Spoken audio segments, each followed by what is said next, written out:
장관 선생님이 우리 협회에 오셔갖고 새로운 문화를 아이도 해서 제가 좀 적응하기가 조금 어렵습니다. 그리고 처음에는 맥주, 비어, 세미나 이것도 처음 듣는 소리입니다. 여기서 작년에 처음 들었습니다. 그 다음에 연극 한다는데 또 이게 처음입니다. 그래서 그래서 우리가 이제 맥주나 연극이나 이런 것을 하는 이유는 우리 인생은 반복하는 거 아니잖아요. 이게 재수하는 거 아니고 한 번 지나가면 없는 거예요. 근데 우리 인생이 그렇듯이 우리 생활 지도사나 우리 복지사들이 하는 일도 지나가면 후회밖에 없으니까 우리가 연극이나 이런 토론을 통해서 다음에는 실수를 하지 않고 더 가려운 데를 끌어주는 그러고 자기의 그 자존심을 이렇게 낮추는 그런 연습을 객관적으로 연극을 통해서 객관적으로 이렇게 투영함으로써 그 실수를 반복하지 않고 또 미리 그걸 아는 사람들의 지도를 통해서 우리가 업그레이드 될 수 있는 찬스를 만들어 가는 것이 아마 목적이 아닌가 이렇게 생각합니다. 그래서 이런 일기가 불순한데도 이제 지금은 좀 적지만 좀 있으면 좀 많이 오실 것 같습니다. 그래서 우리가 연극을 하는 걸 관찰하면 아마 우리 인생사에 도움이 되지 않을까 이런 생각도 합니다. 이 세미나는 저희가 의도해서 만든 건 아니고요. 어떤 현장 실천가들의 스터디 그룹에서 이에 어떤 나타난 어떤 문제점들을 좀 연극 세미나 형태 주제로 사회적 아젠다로 끄집어내보자 이런 이야기들을 해서 진행을 하게 되었습니다. 근데 좀 이 세미나를 좀 우리식대로 하자, 너무 딱딱하지 말고 폼나는 세미나 하지 말고 우리 방식대로 우리의 이야기를 해보자 라고 해서 시작한 게 바로 연극 세미나입니다. 그래서 내년에 상반기에는 정말 더 큰 연극 세미나를 더 큰 무대에서 준비해 보려고 생각하고 있습니다. 아이고, 저희 초대해 주셔서 인사드리기 제가 좀 많이 어려운 자리고요. 일단 이 좋은 자리, 연극 세미나 하는 거에 같이 참여할 수 있게 오히려 전창국장님하고 같이 좋은 기회가 돼서 좋은 것 같고요. 내년에도 이런 사업, 좋은 사업 있을 때 저희 협회랑 같이 했으면 좋겠습니다. 네, 오늘 행사하시는 거 축하드리고요. 네, 저희도 같이 보고 많은 거 느끼고 돌아가도록 하겠습니다. 감사합니다. 스탠바이! 장애인 복지를 이야기하면서 우리는 정상화, 달시설화, 생애주기, 독립생활 패러다임에 대해서 이야기를 많이 합니다. 특히 거주시설 이야기하면 꼭 빼놓고 하는 이야기가 있습니다. 어떤 누군가는요, 탈시설화만이 그 답이라고 말하기도 합니다. 분명 독립생활 패러다임이 필요한 것은 맞는데, 그런데 말입니다. 유형에 따른 접근 또한 필요하지 않을까요?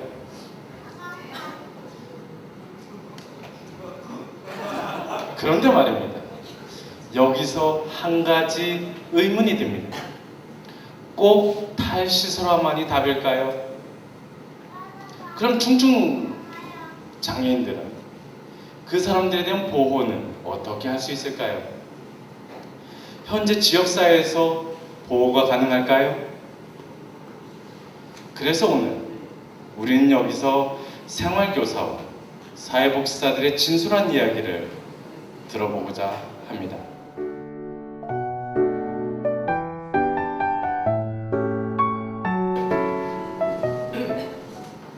차렷. 네.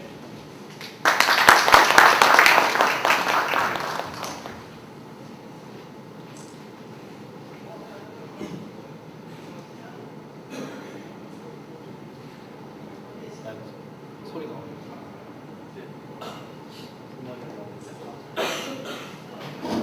I miss the taste of the sweet.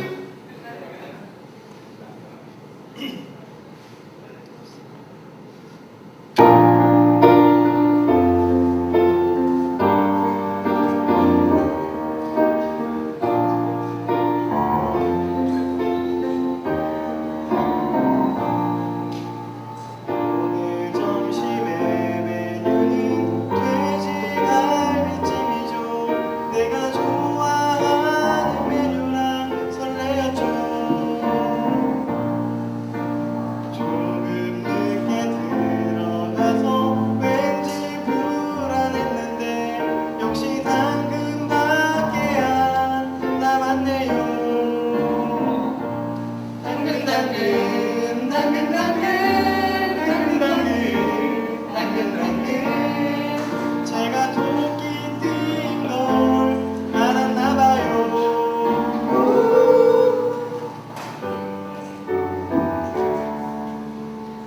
우리 시설에 사고뭉치가 하나 있죠. 매일 친구들과 싸우고 때리고 어느 날 저녁 그 친구 살며시 왔죠.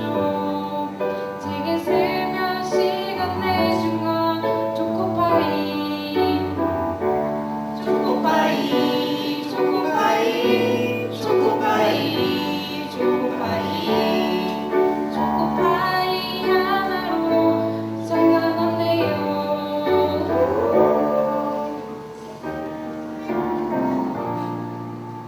입사한 지 2년 동안 몸자국만 늘었죠. 말리면서 다치고 맞았죠. 다치려고 온 게 아닌데 멍든 자국만 있죠. 내 상처는 어디서 치료받나.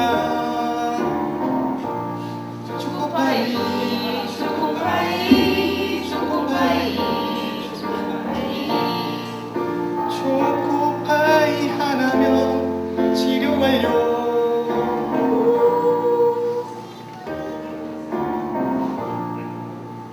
우리 시설 겨울 캠프 바닷가를 간대요. 맛있는 고기도 먹고 군고구마도. 시설에서 벗어나서 스트레스 풀 거야. 근데 우리 시설 캠프가 일요일 빨간 날 빨간 날 빨간 날 빨간 날 고기만 없는 건 전부인가요?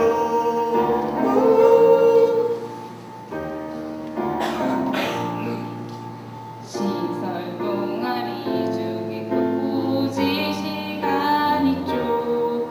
입소자들에겐 좋은 시간이죠. 어느 날 서풍치에게 꽃꽂이 선물 받았죠. 고마운 마음에 받은 건 달빛꽃 달빛꽃 달빛꽃 달빛꽃 달빛꽃 올해 24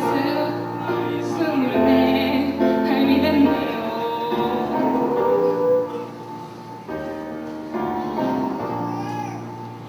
마더들의 사수녀님 존경받는 분이죠. 평생 가난한 사람에게 나눠주었죠. 나도 빈민 구제할 거야. 내 월급 후원할 거야. 근데 후원할 월급이 없네요. 쥐꼬리 쥐꼬리 쥐꼬리 쥐꼬리 저님 누가 구제를 해주나요?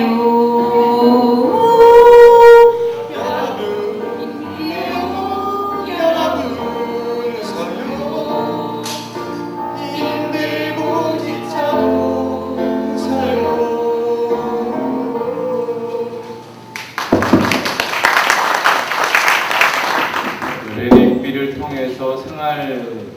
현장의 생활교사가 가지고 있는 아픔, 기쁨 이것을 노래했습니다. 이번 그 세미나가 소주제가 생활교사의 아픔을 노래하다입니다. 그리고 생활교사의 희망을 노래하다입니다. 그래서 희노애락이라는 주제를 가지고 지금 연극을 하고 있습니다. 생활교사들이 처해지는 환경을 이야기하고요. 생활교사들이 가지고 있는 아픔을 노래하고요. 그런 아픔들 속에서 생활교사들의 희망을 우리는 찾아야 되지 않을까라고 생각을 합니다. 그런 의미에서 첫 번째 레릿비인데요. 이 레릿비 가사가 오늘 새벽에야 나온 거 아십니까? 연습이 정말 1시간이나 했을까 싶어요. 근데 정말 잘했죠?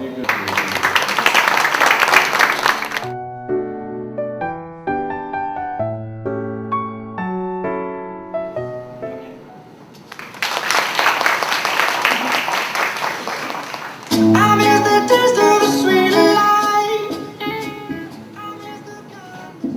네, 안녕하세요. 세상을보다 DJ 장대혁입니다. 네, 오늘은 지적장애인 거주시설에 근무하고 계시는 사회복지사분들을 모시고 사회복지사의 윤리적 딜레마는 무엇인가라는 주제로 이야기 나눠보도록 할게요. 네. 그래서 생활재활교사분들께서 실제 현장에서 겪는 윤리적 딜레마가 무엇이고 그것을 해결하기 위해서 어떠한 방법이 필요한지 좀 더 알아보도록 하겠습니다. 네, 지금 두 분과 전화 통화가 연결되어 있는데요. 그분과의 전화 통화를 통해서 실제 현장에서 겪고 계시는 문제들을 구체적으로 한번 알아보도록 하겠습니다. 네, 여보세요. 네, 안녕하세요. 네, 간단히 자기소개 부탁드릴게요. 네, 저는 지적장애인 시설에서 3년째 근무를 하고 있는 신유림이라고 합니다. 네, 그러면은 지금 근무하고 계시는 시설에서는 몇 년 정도 근무하고 계신 거죠? 어떤 3년째 근무하고 있습니다. 네. 네, 그럼 어떤 문제가 있는 거예요? 그렇죠? 저희 시설에는 교통사고로 장애인이 되어 시설 입소된 40대 기혼 여성 장애인이 있습니다. 네, 그럼 그분은 시설에 입소하신 지 어느 정도 됐죠? 그분이 시설에 입소하신 지 10년이 되셨는데 지금 자녀들이 다 컸음에도 불구하고 엄마가 있어야 되지 않겠냐며 자꾸 집에 가게 해달라고 합니다. 네. 근데 하지만 보호자는 가정 형편이 어려워서 장애인을 집에 데려가 살기 힘들다고 하고요. 결국 저희는 원활한 협의를 얻지 못했습니다. 집에 가지 못하게 된 클라이언트는 점점 더 문제 행동만 더 커지게 되었습니다. 그 문제 행동이라는 게 구체적으로 어떤 것이 있나요? 대부분 폭언과 폭행이 이루어졌는데요. 타 장애인에 대한 폭언도 있었고 더 나아가서는 담당 직원 폭행에까지 이루어진 적이 있습니다. 저희는 문제를 해결하기 위해서 수시로 개별 상담도 진행을 했고요. 정신과 병원에 가서 의사 진료도 실시했고요. 또 직원들 간의 회의도 했지만 결국 시설에서의 생활이 힘들 것이라는 결론이 나왔습니다. 네, 신유림 씨 이야기 감사합니다. 네, 신유림 씨 이야기 들어보니까 클라이언트와 클라이언트의 원가정 복귀에 대한 입장 차이로 인해서 윤리적 딜레마를 겪고 계신 것 같아요. 맞나요? 네, 그래서 이게 저희 사회복지사의 윤리상 거주자를 너무 쉽게 포기하는 것이 아니냐는 의견들도 있었습니다. 네, 그러면 신유림 씨의 의견 여기까지 들어보겠습니다. 말씀 감사드립니다. 네, 감사합니다. 그러면은 다음 전화 연결된 분과 전화 통화를 해보면서 또 다른 윤리적 딜레마를 어떻게 겪고 계신지 한번 알아보도록 하겠습니다. 여보세요. 네, 여보세요. 네, 자기소개 부탁드립니다. 저는 장애인 생활시설에서 4년째 근무하고 있는 엄규태라고 하고요. 네, 정신적이거나 이제 신체적인 이유로 시설에 있는 장애인을 이제 차별해서는 안 된다는 건 참 기본적이고 누구나 알고 있는 거잖아요. 네, 그렇죠. 근데 이제 전체적인 장애인들의 이익과 이제 기관의 효율적인 운영 방식의 사이에서 어떤 것에 우선순위를 두느냐에 관한 딜레마를 많이 겪어서 제가 사연을 신청하게 되었습니다. 그러면 그 겪고 계신 딜레마를 좀 더 구체적으로 얘기해 주실 수 있어요? 예를 들자면은 일부 클라이언트의 경우 인지 능력이 떨어지다 보니까 장애인들에게 방해가 되는 제 경우도 생기죠. 그러다 보니까 이제 그런 경우가 반복되다 보니까 프로그램을 계획할 때 제외를 하고 싶은 고민이 사실 생기기도 하는 거죠. 네, 그런 경우도 있군요. 네. 또 다른 네. 경우도 혹시 있나요?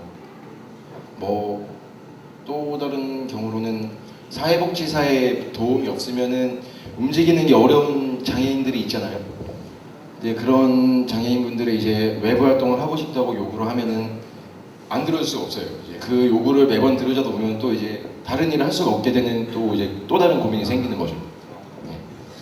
그러니까 평등한 서비스를 받아야 되는데 그런 평등한 서비스를 받아야 되는 개인 권리에 대한 윤리적 딜레마를 겪고 계신 거네요. 그렇죠.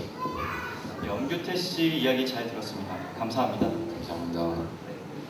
네, 두 분의 이야기를 들어보니까 여러 가지 딜레마를 갖고 계시네요. 하지만 근데 전화 연결 이외에도 또 다른 많은 딜레마들을 겪고 계실 거라고 예상이 돼요. 네. 오늘은 지적 장애인 거주 시설에 근무하시는 생활재활교사분들과 윤리적 딜레마를 통해 그 본질을 파악해보는 시간을 가져보았습니다. 이야기를 들어보니까 대부분의 경우 개인적인 가치관에 따라서 그 문제를 해결하기 때문에 더 큰 혼란을 가져오시는 것 같아요. 네. 그렇기 때문에 그런 딜레마를 줄일 수 있는 그 방안들이 조속히 마련되어야 될 것이라고 생각이 듭니다. 추운 겨울에 세상을 보다 청취자들 감기 조심하시고요. 내일 같은 시간에 또 찾아뵙도록 하겠습니다. 감사합니다. 두 번째 무대는요. 생활교사들이 현장에서 겪는 그런 어떤 문제점들에 대한 이야기들이었습니다. 실질적인 탈시설화에 대한 탈시설화와 독립생활에 대한 이야기들이 좀 첫 번째 고민이었고요. 두 번째는 그 안에서의 정성화 개념들을 어떻게 우리가 풀어나가야 될 것이냐 이 내용이었던 것 같습니다. 이런 고민들 속에서 계속 지금 저희가 고민하고 현장에서 일을 해나가고 있는 것이 바로 생활교사들의 지금 역할인데요. 그런 이야기들을 문제 제기를 통해서 그분들의 고민들을 제시했다고 봅니다. 자, 이 짧은 시간을 준비하기 위해서요. 우리 신유림 선생은 현장에 생활교사에게 직접 가가지고 인터뷰를 했답니다. 인터뷰를 해가지고 현장에 진짜 고민들이 무엇인지를 듣고 이 원고를 썼다고 합니다.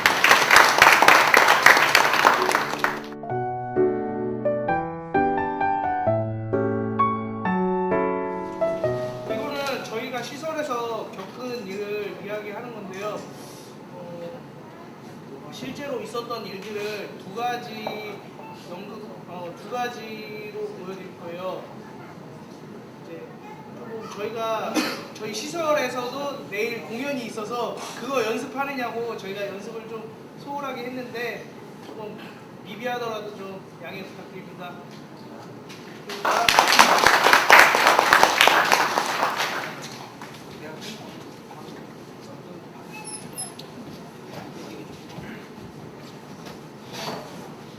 여기가 이제 방이에요. 저희가 생활하는 방이고 이 친구는 봉사하는 학생이에요. 이렇게 시작을 할게요. 학생 여기서 이제 아저씨들이랑 형들 부탁하는 거 들어주고 여기 있으면 돼. 예, 알겠습니다. 안녕하세요. 감사합니다.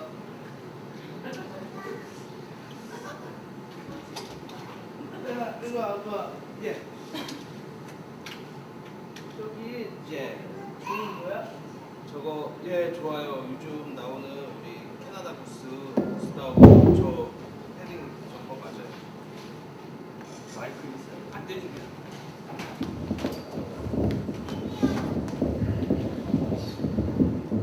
다시 할게요.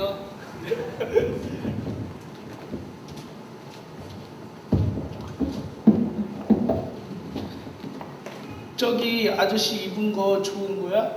예, 저거 요즘 나오는 그 캐나다 무스다운 패딩 점퍼고요. 요즘 많이 입고 계시는 것들인데 좋은 거 입고 계세요 지금. 나 저거 입게 저 아저씨 거 벗겨서 나 좀. 예? 나 저거 입고 싶어. 저거를요? 저거 혹시 이분 이렇게 그냥 바꿔서 입혀드리면 되나요, 제가? 저 아저씨 괜찮아. 아무것도 몰라. 그냥 가서 이렇게 해드리면 되는 건가요? 갖고 와. 예. 됐어요? 옷 좀 잠깐 벗겨드릴게요. 죄송합니다.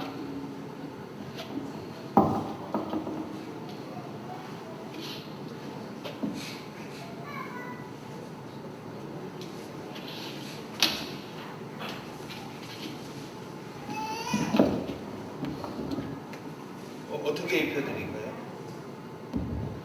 그냥 너 입듯이 입히면 돼.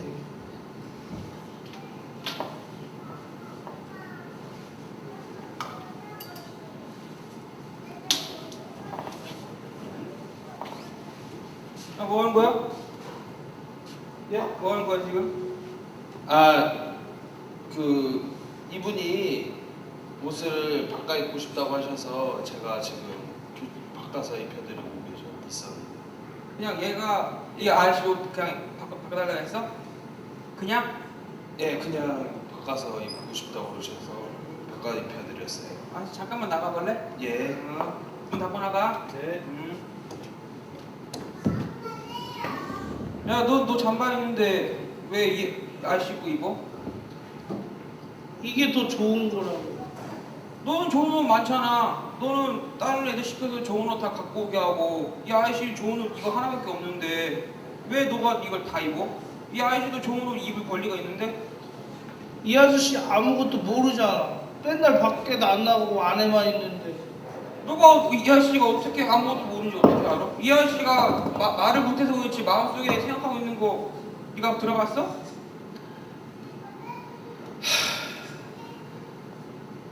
그냥 입고 싶어. 네가 입고 싶다고 다 입는 게 아니잖아.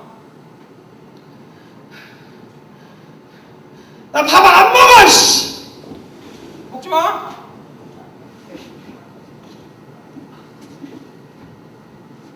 수현님?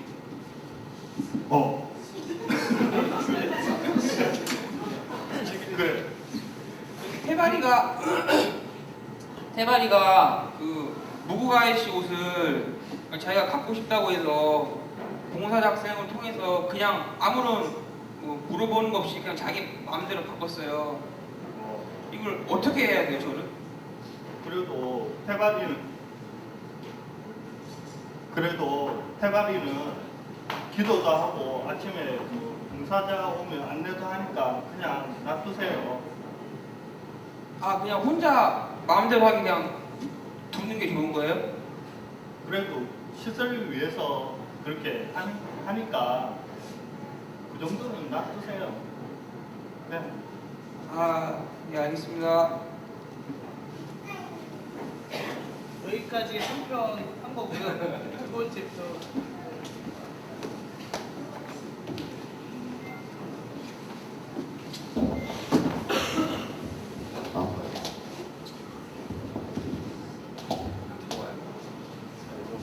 해줘야 돼?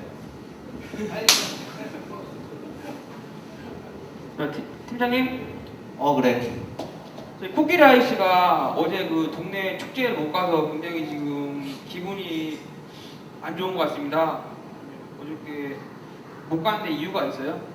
그 코끼리 아저씨 같은 경우는 최근에 대전에 빵 나눠주는 행사 같은 것도 참여했었고, 주변에 있는 나들이 같은 행사 때도 최근에 참석하셔서 이번에 그 축제 가는 인원을 차량 한 대로 가다 보니까 인원이 많이 모자랐어. 그래서 하다 보니까 최근에 안 나가신 분들을 뽑다 보니 그 아저씨는 이번에 부득이하게 못 나가게 됐거든. 그런데 저기 하이에나랑 여우 아저씨는 수현님한테 직접 얘기해서 갔다 왔다고 들었는데 그거는 어떻게 된 일이에요? 그거는 그분들 같은 경우는 실장수님한테 직접 찾아가서 얘기를 한 거라고 해서 나한테는 얘기를 안 해주신 거거든. 난 잘 모르는 얘기야. 예, 알겠습니다. 며칠 후 전체 회의 시간에 선생님이 이야기하십니다. 예, 얼마 전 능성 축제 때 여우 아저씨하고 하이에나 아저씨가 나갔던 거에 대해서 지금 말이 많은데 이게 무슨 말이 나온 거예요? 경식 씨, 이게 무슨 말이에요? 아 그때 그날 코끼리 아저씨가 가고 싶다고 이사를 내비쳤는데 못 갔는데 이제 여우랑 하이에나 아저씨는 그 축제를 갔다 와서 지금 코끼리 아저씨가 기분이 좀 많이 안 좋아 있는 상태예요. 저희는 그 다른 인원들은 다 가는 걸로, 그러니까 확정돼 있는 인원 말고 다른 인원은 못 가는 걸로 알고 있는데 그 아저씨 둘이 나가게 돼서 지금 분위기가 좀 안 좋은 걸로 알고 있습니다. 여우 아저씨랑 하이엔 아저씨는 저한테 직접 와서 본인들이 나가고 싶다고 말씀을 하셨어요. 그래서 내보내드렸고요. 코끼리 아저씨는 저한테 와서 얘기를 안 했잖아요. 그걸 누구한테 얘기했어요?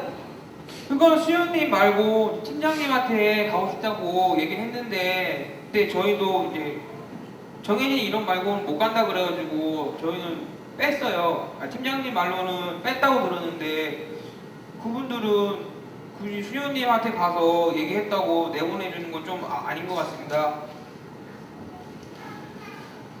여우 아저씨랑 하이엔 아저씨는 시설에서 다른 사람들 도와주는 일도 많이 하고 하니까 저한테 얘기해서 제가 보내드린 거예요.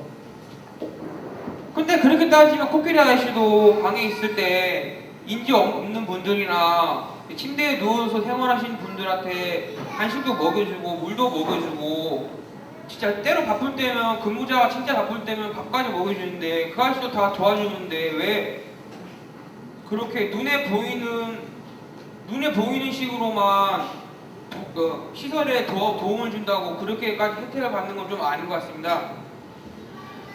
여우 아저씨랑 하이엔 아저씨는 아침마다 기도를 해주잖아요. 아침에 기도하는 게 얼마나 힘든지 알아요? 코끼리 아저씨 언제 한번 기도 한번 해보라고 해보세요.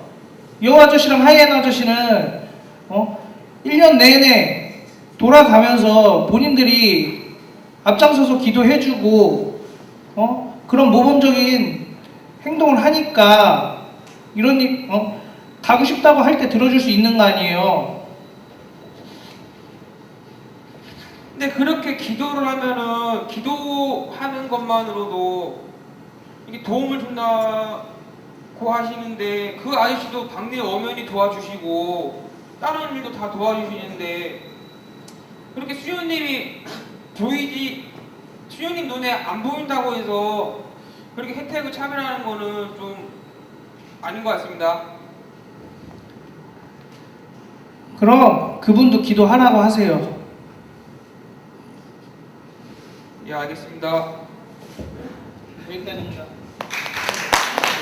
지금 그 이야기들은 현장에 살아있는 이야기입니다.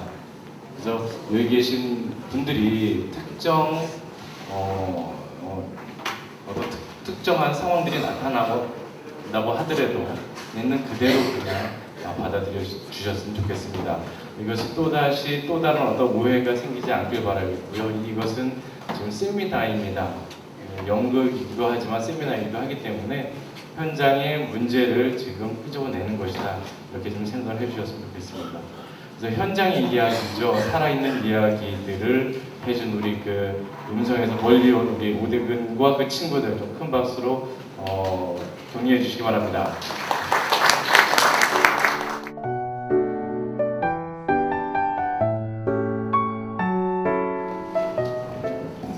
의식주는 우리 생활에 있어서 빠져서는 안 되는 필수적인 기본 사항입니다.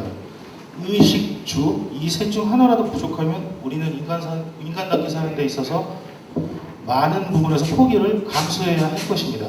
또한 이 세 가지를 다 영위한다고 하더라도 개인의 취향이나 선택이 존중되지 못한 채 제공된 환경이라면 살아가는 데 있어 행복감이나 만족감이 덜할 수도 있을 것입니다. 우리의 주제 선정은 장애인 생활시설에서 단체 생활을 하며 살아가는 장애인분들의 경우 의식주에 있어서 자기 선택권이 얼마나 될까라는 생각에서 시작되었습니다. 생활시설에 거주하는 생활인들의 의견이 존중되는 경우는 얼마나 되며 또 어떤 경우에서일까요? 또한 이런 선택의 문제에서 생활인의 편에 설 수도 기관의 입장에 설 수도 없는 생활교사의 딜레마는 어느 정도일지에 대한 의문이 들었습니다. 아주 단편적이고 간단한 상황이지만 우리는 생활시설에서 아침을 제공하는 상황을 배경으로 이 주제에 대한 이야기를 시작해보고자 합니다.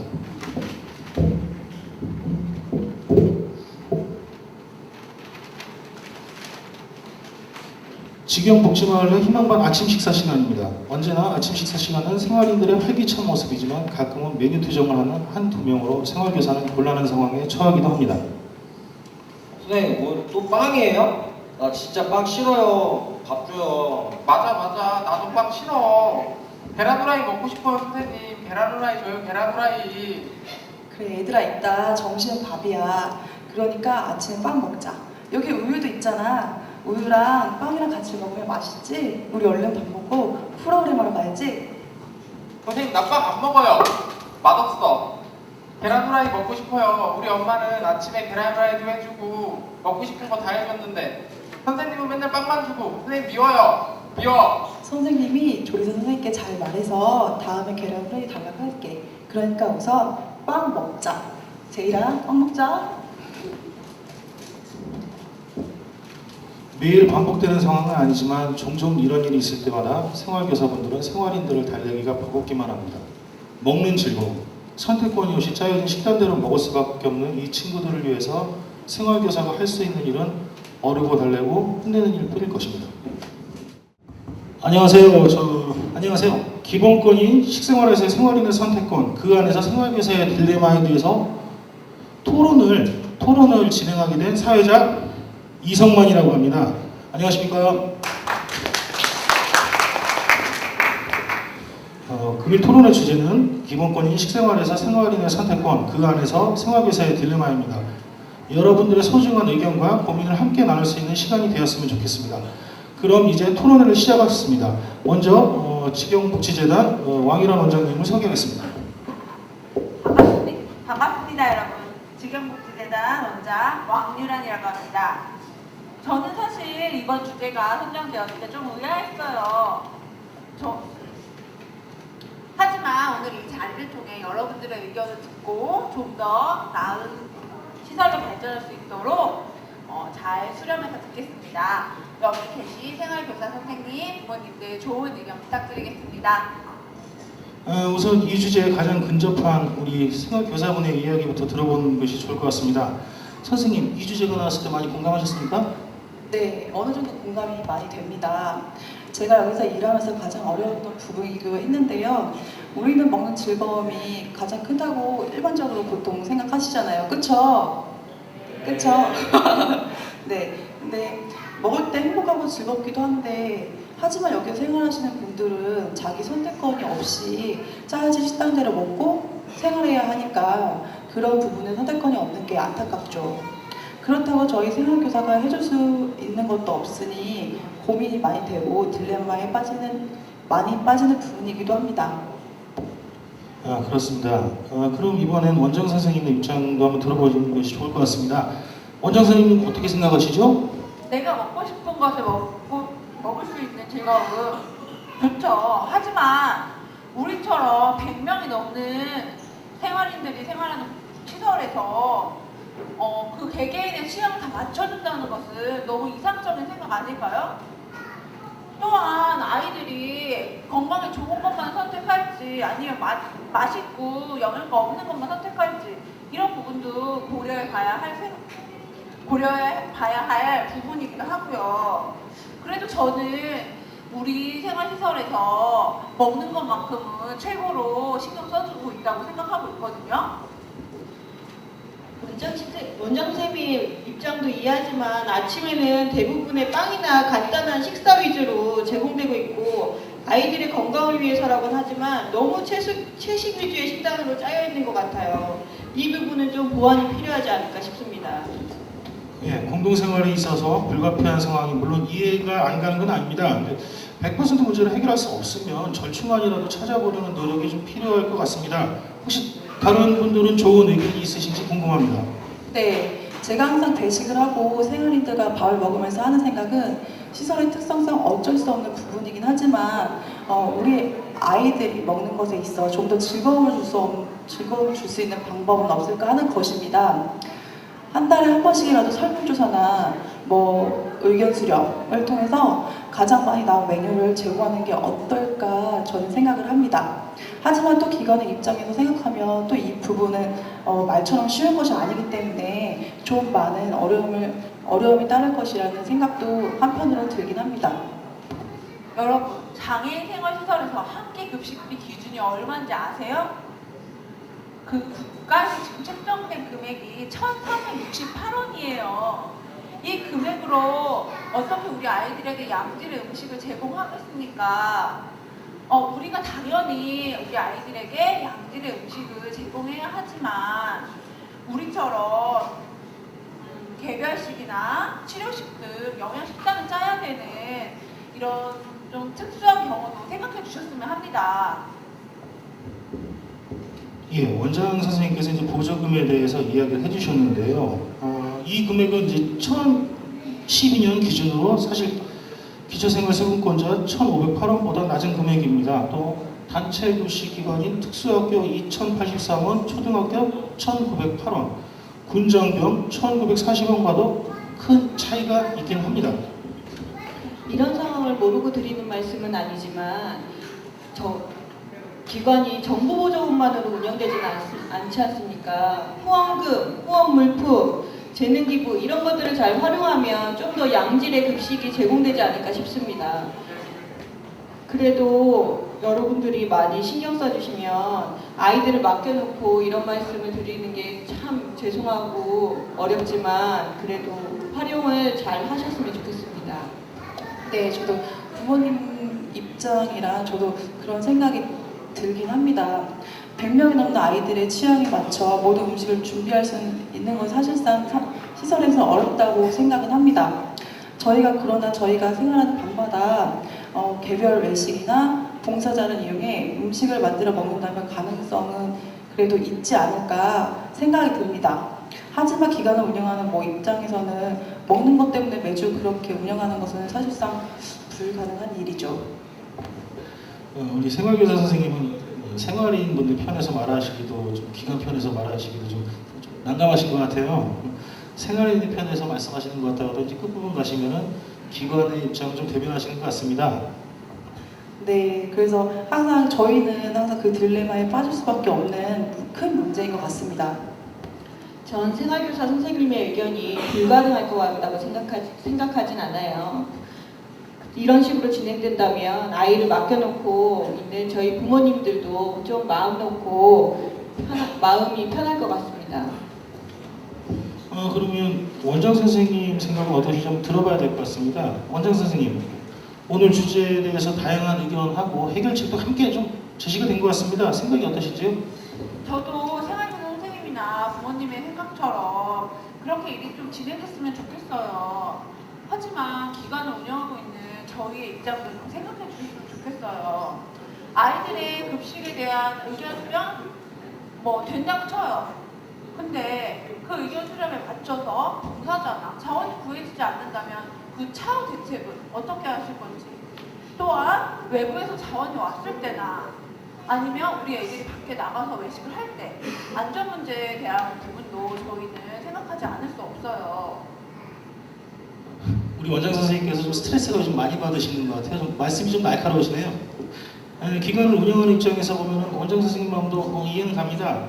근데 어렵고 힘들더라도 생활시설이 누구를 위해서 존재하는 것인가, 이 궁극적인 질문을 한번 해보고 해답을 찾는 것이 여기에 계신 우리 모두의 역할이 아닐까 생각합니다. 또한 항상 생활인들 곁에서 함께 생활하시는 생활교사분들 입장도 잘 고려해야 할 것 같습니다. 생활인들의 희노애락을 바로 옆에서 느끼면서 그분들도 함께 희노애락을 겪을 것 같습니다.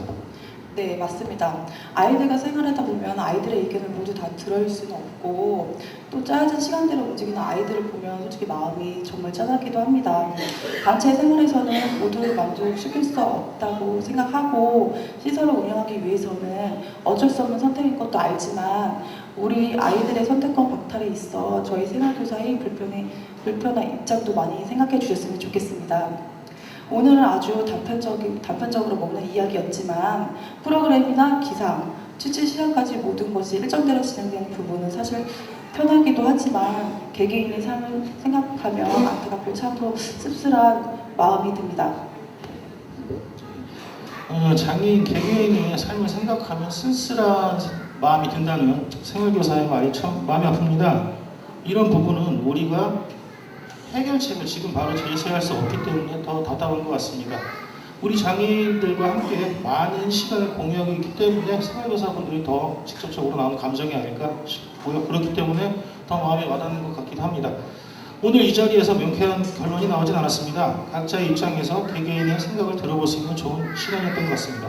앞으로 생활교사분들의 어려움, 장애인분들의 기본권에 대한 선택권의 존중, 이 부분에 대해 항상 고민해서 보다 나은 해결책을 찾길 바라면서 이 토론회를 마치겠습니다. 감사합니다. 실천 현장에서의 우리가 가지고 있는 많은 문제점들에 저희 노출되어 있습니다. 우리 실천가들이 그런 문제들을 어떻게 슬기롭게 극복하느냐, 그리고 이런 문제, 어떤 문제점이 있느냐, 이런 것들을 계속 우리가 찾아내는 것들이 좀 중요하고요. 그동안에 우리 그 생활실에 있는 실천가들의 이야기들은 그냥 고생한다, 힘들다, 이런 이야기로 계속 어떻게 보면 위안을 삼아왔던 것 같습니다. 하지만 이제는 좀 적극적으로 이 문제를 지역사회에 끄집어내야 되는 상황이기도 합니다. 그래서 이 생활교사들이 어떤 문제점을 갖고 있는가, 또 이 사람들이 어떤 것도 오해하고 있는가 라고 하는 그런 장들이 좀 계속 마련돼서 좀 더 생활교사들이 자기 일에 대한 자부심을 갖고 일을 해나가는 그런 계기가 되길 바랍니다. 우리는 일을 하다 보면 다양한 장애물과 접하게 됩니다. 특히 생활교사의 업무는 힘든 일 중에 하나입니다. 많은 힘든 일이 있지만 여기서는 두 가지 정도로 이야기해보고자 합니다. 첫 번째는 과중한 업무 부담입니다. 장애인 생활시설 직종별 지원 기준에 의하면 4.7명당 2명의 생활교사가 배치되게 되어 있습니다. 그러면 3교대를 한다고 했을 때 14명당 2명의 생활교사가 배치되어야 합니다. 그런데 말입니다. 현장을 가보면 웬일인지 14명보다 많은 인원을 생활교사 한두 명이 돌보고 있는 것을 보게 됩니다. 왜 이런 현상이 벌어지고 있을까요? 그리고 두 번째, 인권 강조에 따른 어려움입니다. 첫 번째는 현장 실천가들의 이야기를 들어보면 지나치게 인권만을 강조한다, 이런 얘기가 있습니다. 두 번째는 현실은 잘 모르고 이상적인 것만을 추구한다, 이런 이야기도 있습니다. 세 번째는 이용인 인권만을 강조한다.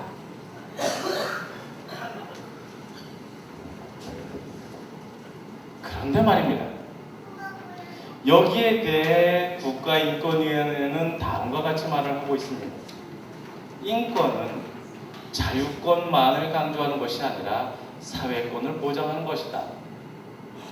자기결정권이라고 하는 것을 보장해주기 위해서는 이용인과 평등하고 민주적인 소통을 통해서 최선의 이익을 보장해야 한다.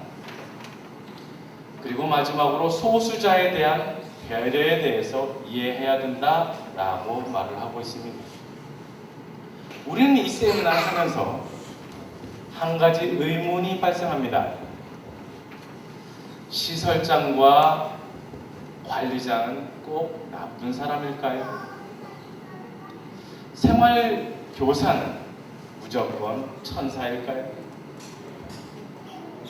그런데 그런 것이 중요한 것이 아니고, 같은 곳에서 일을 하고 있는 종사자들끼리 어떻게 소통하느냐가 더 중요한지는 않을까 우리는 생각해 보게 됩니다. 서로 이 어려움에 대해서 머리를 맞대고 이야기를 해보면 충분히 해결해 나갈 것이라고 생각합니다. 자신이 가지고 있는 기득권을 잠시 내려놓고 서로의 입장에 대해서 생각해보는 훈련이 필요합니다. 지금으로서는 서로가 적극적인 의지를 가지고 이 생활교사의 희노애락에 대해서 같이 고민해보는 것이 필요합니다. 그것이 우리가 내놓은 가장 큰 해답이라고 생각합니다. 이렇게 해서 생활교사의 아픔을 노래하다, 희망을 노래하다, 희노애락 편은 마치도록 하겠습니다. 감사합니다. 연극했던 내용을 보면 인지 있는 사람이 인지가 없는 사람을 약간 무시하고 행동하는 게 있어요. 지금 아주 작은 걸 보여드린 건데 더 많은 내용들이 있는데 그 중에 그냥 한 가지만 말씀을 드린 건데, 그럴 경우 인지가 있는 사람을 위해서 행동을 해줄 경우 인지가 없는 사람은 소외가 될 수가 있는데, 주의라고 하는 것은 이 등록 당사자, 장애 당사자가 어떻게 나의 문제를 표출해낼 것이냐, 그러면서 권익을 옹호할 것인가라는 운동들이 진행됐는데, 문제는 여기서 어떤 문제가 발생하냐면 아까 오 선생님처럼 이 정서적 문제들, 정신적 장애를 갖고 있는 정신장애라든가 자폐성 장애라든가 지적장애 영역들을 누군가 이익을 대변해 주지 못한다는 겁니다. 그래서 이런 이익을 대변해 주는 부모라든가 아니면 이렇게 여기 있는 실천가들, 현장의 실천가들, 그리고 장애인 활동가들, 장애인을 연구하는 교수들, 이런 사람들까지 당사자의 범주에 넣어야 된다. 그래야지 장애인 복지가 한 단계 더 발전해 가지 않나, 이렇게 좀 생각을 하고 있습니다.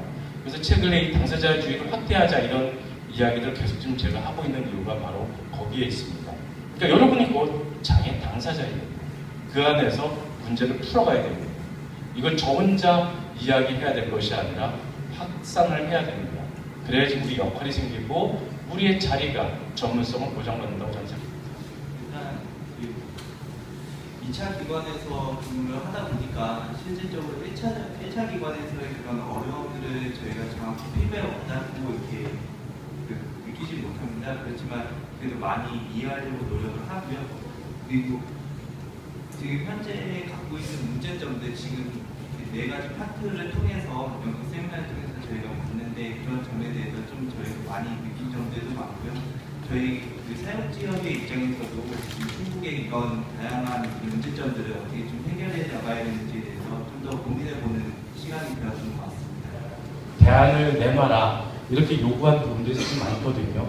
근데 사실은 이 청와대에서 우리가 무슨 얘기하든 관심 없습니다. 들리지도 않습니다.